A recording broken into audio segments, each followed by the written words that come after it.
Sebelum melanjutkan videonya, jangan lupa subscribe, kemudian aktifkan loncengnya agar video yang saya buat langsung tersampaikan kepada adik-adik semuanya. Terima kasih.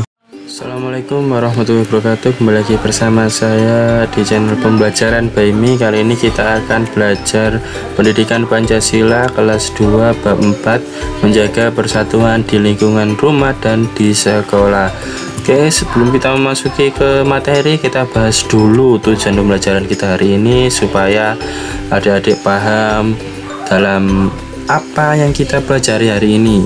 Yang pertama, menjelaskan bagian-bagian rumah dan sekolah, menjelaskan lingkungan sekitar rumah dan sekolah, menjaga sikap bersatu dalam menjaga kebersihan rumah dan sekolah, menerapkan sikap bersatu dalam menjaga kebersihan di rumah dan di sekolah.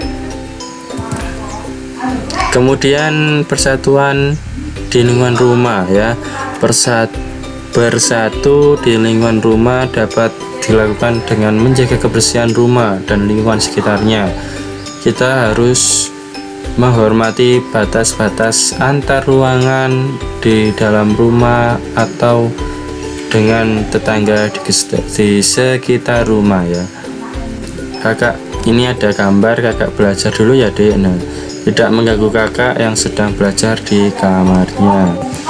Judulnya yaitu tadi bagian-bagian rumah ya. Ini contoh pemakaian ruangan di rumah sesuai kegunaannya. Ruang tamu digunakan untuk menerima tamu. Saat ada tamu, kita sebaiknya tidak mengganggu orang tua kita kalau ada tamu ke rumah ya. Kamar tidur digunakan untuk tidur dan belajar. Kita dapat belajar dengan tenang di kamar. Nah, lingkungan sekitar rumah, contoh cara menjaga kerukunan dengan tetangga. Bu, ini oleh-oleh dari kampung halaman saya. Membawakan oleh-oleh adalah cara satu menjaga hubungan dengan tetangga. Juga bisa saling sapa menyapa ya ketika berpapasan atau ketemu dengan tetangganya. Itu juga menjaga hubungan baik dengan tetangga.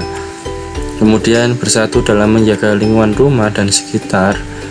Contohnya ini kerja bakti sama di lingkungan rumah, membersihkan halaman bersama keluarga. Semua anggota keluarga membersihkan ruangan keluarga. Ini bersatu dalam menjaga lingkungan di rumah.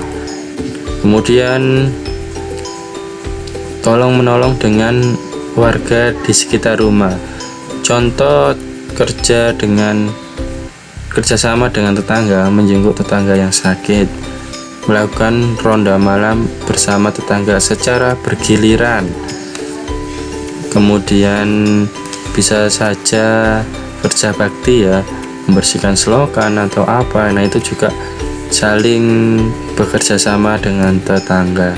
Kemudian bersatu di lingkungan sekolah. Bersatu di lingkungan sekolah kita dapat dilakukan dengan cara menjaga lingkungan kelas, sekolah, dan sekitar sekolah. Kita harus berhubungan baik dengan teman sekelas dan kelas lain. Nah, ini contoh tidak mengotori lingkungan sekolah merupakan sikap menghormati batas antar kelas. Jadi adik-adik tidak boleh membuang sampah di kelas lain atau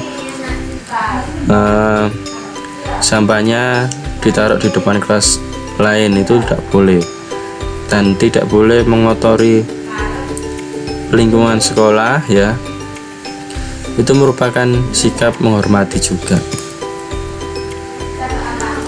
Bagian-bagian sekolah. Contoh pemakaian ruangan di rumah sesuai kegunaan tadi. Ini sebetulnya di ruang kelas ya. Ruang kelas digunakan untuk belajar dengan tertib. Perpustakaan adalah tempat kita membaca dan meminjam buku, kembalikan buku yang kita pinjam. Ini tipe ya, seharusnya di ruangan kelas atau sekolah ya, sesuai dengan kegunaan. Nah, lingkungan sekitar sekolah, pagar berfungsi sebagai pembatas lingkungan sekolah dengan sekitarnya.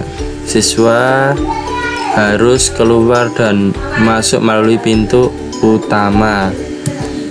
Kemudian bersatu dalam menjaga sekolah dan lingkungan sekitarnya. Contoh kerjasama di lingkungan sekolah yaitu kantin adalah tempat kita makan, jagalah kebersihan kantin. Jadi semuanya, warga sekolah, siswa, baik guru dan petugas kantin itu harus saling menjaga kebersihan, karena itu tempatnya makan dan tidak boleh tempat makan itu kotor ya, atau ada sampah berserakan, itu membuat kita tidak sehat ya. Jadi harus selalu dibersihkan dan menjaga kebersihan. Dengan cara apa? Menjaga lingkungan kita secara bersama-sama. Taman sekolah harus dijaga kebersihannya, dilarang membuang sampah sembarangan di taman sekolah. Nah, tolong menolong dengan warga di sekitar rumah. Sekolah dapat menolong warga sekitarnya dengan menyediakan tempat penampungan saat terjadi bencana alam. Oke, itu saja materi singkat hari ini. Semoga video singkat ini bermanfaat. Ada pertanyaan, jangan ragu untuk meminta bantuan. Oke, terima kasih. Itu saja yang dapat Pak Bayu sampaikan. Terima kasih, kurang lebihnya mohon maaf. Assalamualaikum warahmatullahi wabarakatuh. Pembelajaran BMI juga memiliki grup WhatsApp. Barangkali ada yang ingin bergabung, link saya taruh di deskripsi.